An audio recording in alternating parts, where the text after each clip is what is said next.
తెలుగు రాజ్యం ప్రేక్షకులకి హృదయపూర్వక స్వాగతం. నేను మీ చిల్లగట్టు శ్రీకాంత్ కుమార్. ఒక పరాజయం 100 తప్పులు. ఏమిటా 100 తప్పులు? ఆ పరాజయం ఏమిటో ఈ పాటికి మీరు పసిగట్టే ఉంటారు. అవును, ఘోర పరాభవం. 151 స్థానాలు 2019 ఎన్నికల్లో సాధించి కేవలం 11 స్థానాలకి 2024 ఎన్నికల్లో పరిమితం అవుతానని మాజీ ముఖ్యమంత్రి వైఎస్ జగన్మోహన్ రెడ్డి గారు కలలో కూడా ఊహించి ఉండరు. అయితే ఇప్పుడు అదే వాస్తవం, జీర్ణించుకోలేనటువంటి కఠోర వాస్తవం. అయితే ఈ పరాజయం వెనుక, ఈ పరాజయం కలగడానికి వెంటాడినటువంటి ఆ 100 తప్పులు ఏవి? తెలుగు రాజ్యం ప్రేక్షకులకి ప్రత్యేకం. చూడండి, వినండి. ప్రజావేదిక కూల్చివేత. మొట్టమొదట మనం తీసుకుంటే ప్రజావేదిక కూల్చివేత. ఆ తర్వాత పవన్ కళ్యాణ్ని కనీసం అసెంబ్లీకి కూడా రానియకూడదని చిట్ట చివరి ఎన్నికల ప్రచార సభ పిఠాపురంలో పెట్టి రాష్ట్ర వ్యాప్తంగా ఉన్న పవన్ కళ్యాణ్ ఫ్యాన్స్లో పట్టుదల పెంచడం, శాసనమండలి రద్దు నిర్ణయం మరలా వెనక్కు తీసుకోవడం, ఏకైక బ్రాహ్మణ ఎమ్మెల్యే కోన రఘుపతి గారిని కనీసం మంత్రి పదవి కూడా వారికి ఇవ్వకపోవటం, లిక్కర్ పాలసీ మరియు దాని అమలు,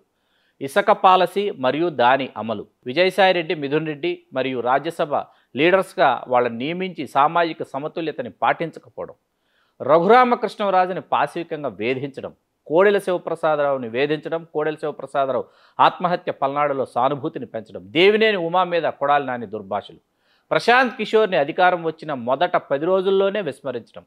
వైఎస్ షర్మిలని అధికారం వచ్చిన మొదటి 10 రోజుల్లోనే విస్మరించడం, అధికారం వచ్చిన మొదటి సంవత్సరంలో జనంలోకి రాకపోవటం, పార్టీ తరఫున సినిమా నటుడు రచయిత పోసాని కృష్ణమురళి అరుపులు, డాక్టర్ వైఎస్ సునీతని పక్కన కూర్చోబెట్టుకొని మొదట్లోనే పారదర్శకంగా వ్యవహరించకపోవటం, ద్వారంపూడి చంద్రశేఖర్ రెడ్డి సాటి నాయకులతో వ్యవహార శైలి, బహిరంగంగా బూతులు మాట్లాడటం, రాష్ట్ర వ్యాప్తంగా రోడ్ల నిర్వహణ అధ్వాన్నంగా ఉండటం, అందుబాటులో ఉన్న టిడ్కో ఇళ్లు ఇవ్వకపోవడం, మాజీ మంత్రి పి నారాయణని వేధించడం, రాయలసీమ ప్రాంతంలో బలిజ కులస్తుల పట్ల అంతులేని నిర్లక్ష్యం ప్రదర్శించడం, రాజకీయంగా అణిచివేయటం, కాపునేస్తం పథకంలో కూడా వివక్ష ప్రదర్శించడం, పొన్నూరు మాజీ ఎమ్మెల్యే అక్రమ అరెస్ట్, అది చివరికి వీగిపోవడం, ఎన్టీఆర్ హెల్త్ యూనివర్సిటీ పేరు మార్పుపై వివాదం, పోలవరంపై నిర్లక్ష్యం, మంత్రుల పరస్పర విరుద్ధమైన వివరణలు, అసెంబ్లీ సాక్షిగా ప్రారంభ తేదీని ప్రకటించి విఫలం చెందడం, 4 తెదేపా 1 జనసేన ఎమ్మెల్యేలను తీసుకోవటం, అంబేద్కర్ జిల్లా పేరు విషయంలో కుల ఘర్షణల్ని ప్రభుత్వమే ప్రేరేపించడం, మంత్రి ఎమ్మెల్యేల ఇళ్లని కాల్చడంలో ప్రభుత్వ పాత్ర ఉందని, అమాయకుల్ని కేసుల్లో ఇరికించారు అని ప్రజలే నమ్మటం, మాచర్లలో బొండా ఉమామహేశ్వరరావు, బుద్దా వెంకన్నల మీద అటాక్, విశాఖలో కమ్మవారి అలాగే తెదేపా సానుభూతి పరులు, అయ్యన్న పాత్రుడు తదితరుల భూములు కబ్జాలు, ఆక్రమణలు, విజయసాయిరెడ్డి ప్రత్యక్షంగా కమ్మ కులంపై మాటల దాడి, ప్రతి విషయంలో అకారణంగా కమ్మ కులాన్ని కించపరచడం, కారు డ్రైవర్గా ఉన్న దళిత వ్యక్తిని చంపి ఇంటి ముందు పడేసి వెళ్ళిన ఎమ్మెల్సీ, రిషికొండలో రాష్ట్రం అంతా ఆశ్చర్యపోయేలా ఆడంబరంగా ప్యాలెస్ కట్టడం, డాక్టర్ రమేష్ హాస్పిటల్స్ మీద రైడ్స్, చంద్రబాబు నాయుడు ఇంటి మీద Jogi Ramesh attack, Gannavaram TDP office మీద Vallabhaneni Vamsi batch attack, JC Prabhakar Reddy ఇంటి మీద MLA Kethireddy Peddareddy attack, Atchannaidu arrest, వేధింపులు,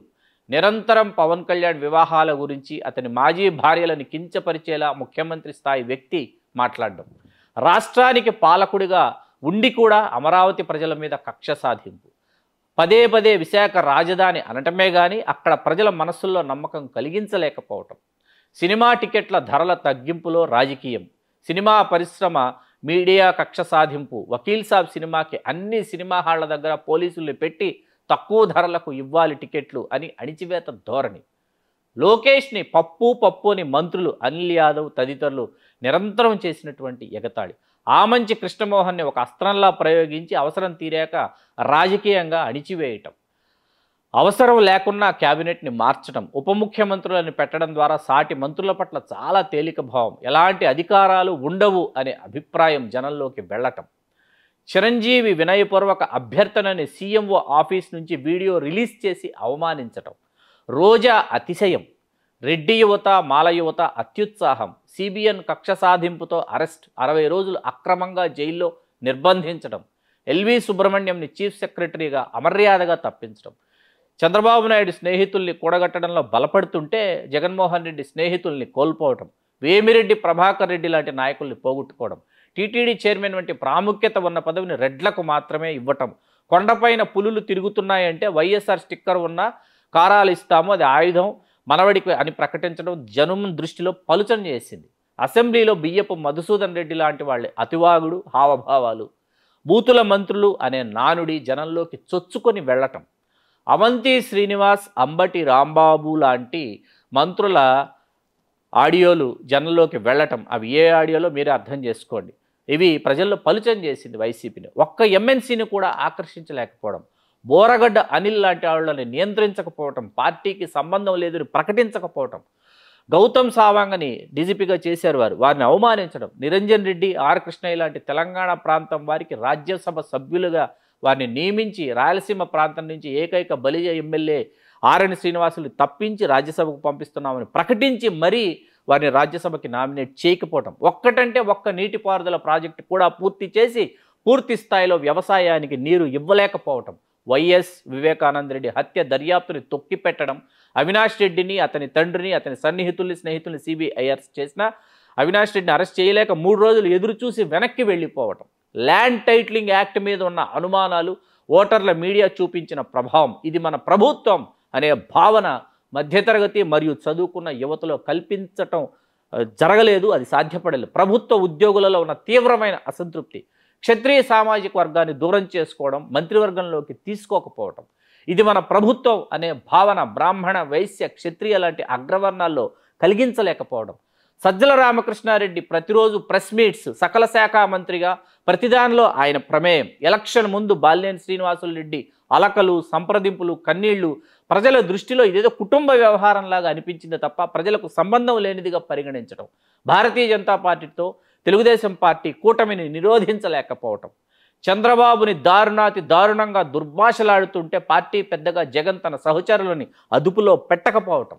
ఈ ప్రభుత్వానికి సంపదను సృష్టించడం అనేది ప్రధానమైన విషయం కాదు అని జనబాహుళ్యంలోకి ప్రధానంగా వెళ్ళింది, జనజీవన స్రవంతిలోకి ప్రధానంగా వెళ్ళింది. మంగళగిరిలో ఆళ్ల రామకృష్ణారెడ్డి అండతో రాజకీయపరమైన కక్షతో జనసేన పార్టీ బహిరంగ సభ ఇచ్చిన కారణంగా కాపుల ఇండ్లు కూల్చివేయటం, ఇప్పటం గ్రామం ఆ పరిసర ప్రాంతాల్లో శ్రీకృష్ణదేవరాయ ఫంక్షన్ హాల్ల పేర్లకి వైఎస్ఆర్ పేర్లు పెట్టడం, అది రాష్ట్ర వ్యాప్తంగా చర్చ జరగడం, ఎస్సీ ఎమ్మెల్యేలు తీసివేయటం లేదా స్థానచలనం చేయటం, సామాజిక న్యాయం పేరుతో ఆర్థికంగా బలహీనుల్ని, జనంలో ఏమాత్రం పరిచయం లేని అభ్యర్థుల్ని ఆర్థికంగా అత్యంత బలమైన కమ్మవారిపై పోటీలోకి దించటం, వైఎస్ఆర్సీపీ ద్వారా రాజ్యసభ ఎంపీ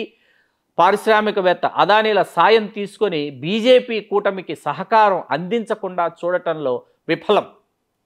విజయమ్మని గౌరవాధ్యక్ష పదవి నుంచి తొలగించడం, ఆమె హైదరాబాదుకే పరిమితం అయ్యింది అని వార్తలు రావటం,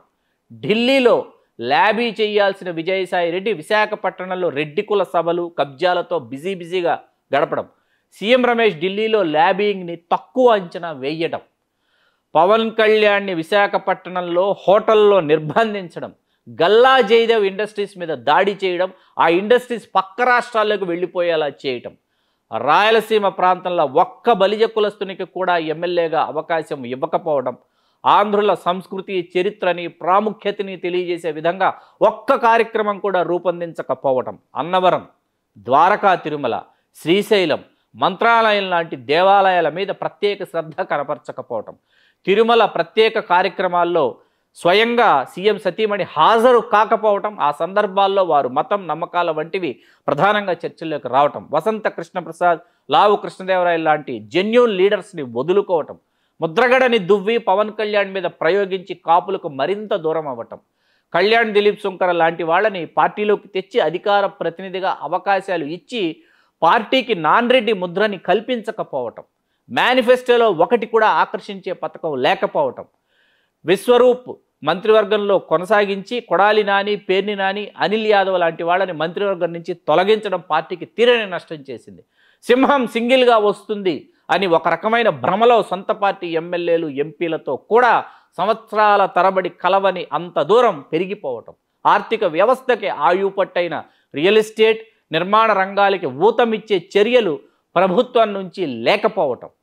కొప్పుల వెలమ, గౌడ, గవర లాంటి కులాలలో ఓట్ని పెంచుకునేటటువంటి ప్రత్యేక శ్రద్ధ పెట్టకపోవటం, గోరంట్ల మాధవ్ అసభ్య ప్రవర్తన వీడియో రూపంలో బయటికి రావడం, అయినా పార్టీ పరంగా ఎలాంటి చర్యలు లేకపోవడం, స్పీకర్గా తమ్మినేని, మంత్రిగా గుడివాడ అమర్నాథులు మీడియాలో పలుచన కావటం, అవినాష్ రెడ్డి పాత్రని వెనకేసుకు రావడం, వైఎస్ సునీతారెడ్డి ప్రజల ముందు పెట్టిన వాస్తవాలు అవన్నీ కూడా పార్టీని ఇవాళ పుట్టిముంచాయి. తోపుదుర్తి ప్రకాష్ రెడ్డి ప్రమేయంతో జోకీ ఆ పరిశ్రమ ఏదైతుందో అది వెనక్కి వెళ్ళిపోవడం, ఇటువంటి అలాగే ప్రభుత్వ సలహాలు ఎంతమంది ఉన్నా వాళ్ళు ఇవ్వకపోవటం, గన్నవరం విమానాశ్రయ అభివృద్ధి చేయకపోవటం, కృష్ణా గుంటూరు జిల్లాలని రాష్ట్రంలో భాగంగా పరిగణించకపోవటం, క్యాపిటల్స్ అనే సోది చెప్పి జనాన్ని తక్కువ అంచనా వేయటం, అవసరానికి మించి పవన్ కళ్యాణ్కి 2 స్థానాల్లో గెలవలేకపోయాడు అని అదే పదే పదే హేళన చేయడం, కోటమిరెడ్డి శ్రీధర్ రెడ్డి లాంటి నిబద్ధత కలిగినటువంటి నాయకుడిని పోగొట్టుకోవడం, అంబేద్కర్ స్మృతివనం నిర్మాణంలో జరిగిన ఆర్థిక అవినీతి చర్చకు రావడం, జగన్ ఎవరి మాట వినడు, ఏ నిర్ణయం అయినా తాను మాత్రమే తీసుకోవడం వలన పొరపాటు నిర్ణయాలు దొర్లాయి, chief secretary Jawahar Reddy, DGP Kasireddy Rajendranath Reddy, OSD Dhanunjaya Reddy, అట్లాగే కృష్ణమోహన్ రెడ్డి, ముఖ్య సలహాదారు Sajjala Ramakrishnareddy, social media incharge Sajjala Bhargavareddy, TTD చైర్మన్లు వైవి సుబ్బారెడ్డి, బి కరుణాకర్ రెడ్డి, ఇట్లా ముఖ్యమంత్రి చుట్టూ రెడ్డి కుల సంఘం ఉంది అనేలా సామాన్యులకు కూడా అనిపించడం, సీఎం సతీమణి అధికారపరమైన నిర్ణయాల్లో జోక్యం చేసుకోవడం, వివేకానంద రెడ్డి హత్యలో ముఖ్యమంత్రి దంపతుల పాత్ర ఉంది అని మీడియాలో ప్రచారం, కమ్మవారి మీద అకారణమైన ద్వేషం, కమ్మ వ్యాపారుల్ని, కమ్మ ప్రభుత్వ ఉద్యోగుల పట్ల కక్ష సాధింపు చర్యలు, ఓం ప్రథమంగా అక్షరాభ్యాసం చేయించినట్టు 25 కోట్ల రూపాయల విలువ చేసే ప్రజావేదికని కూల్చివేయడం, విధ్వంసం నుంచి విధ్వంసంలోకి జగన్మోహన్ రెడ్డి గారి ప్రభుత్వం ప్రయాణం చేసింది.